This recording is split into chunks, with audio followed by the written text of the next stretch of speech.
there's footage and records of objects in the skies that we don't know exactly what they are. We can't explain how they moved, their trajectory. They did not have an easily explainable pattern. Imagine a technology that can do 600 to 700 G-forces, that can fly at 13,000 miles an hour, that it can evade radar, and that can fly through air and water and possibly space. And oh, by the way, has no obvious signs of propulsion, no wings, no control surfaces, and yet still can defy the natural effects of Earth's gravity. That's precisely what we're seeing.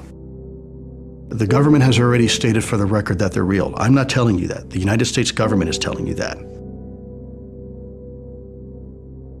These vehicles seem to have unlimited loiter time, which we don't have. Then the acceleration is far beyond anything that we're capable of. Well, I don't believe they're coming from foreign adversaries. If they were, why, that would suggest that they have a technology which is in a whole different sphere than anything we understand. And frankly, China and Russia just aren't there. Do we have any sensors underwater to detect on submerged UAPs? Anything that is in the ocean or in the seas? So I think that would be more appropriately addressed in closed session, sir. Now, I know what you've seen is what those Navy pilots saw in 2004, and there have been some 300 sightings since then. And I've talked to those pilots, and they know they saw something, and their radars locked onto it. And then all of a sudden it was here on the surface, and then it's there. And they don't know what it is, and we don't know what it is.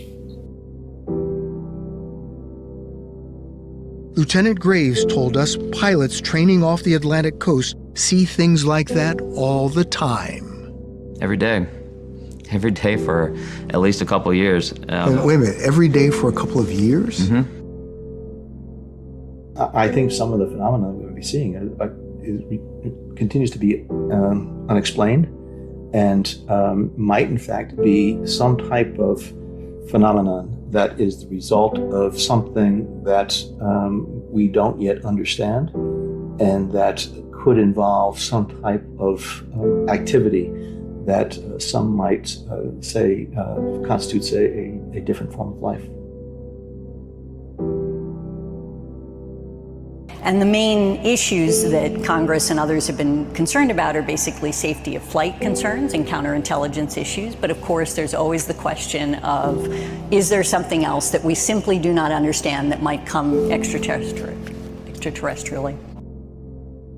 The immediate concern is very twofold. One, this is a technology that we don't completely understand, and it seems to be defying our understanding of physics.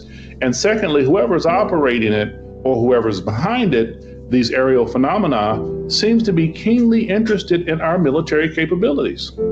You know, there's a tendency for the UAP sightings and developments to occur around military assets, especially, it seems, around our naval assets.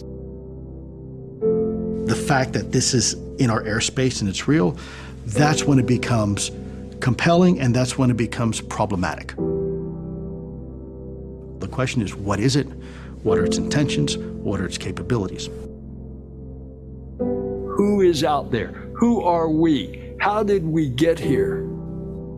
How did we become as we are? Who am I to say that planet Earth is the only location of a life form that is civilized and organized like ours?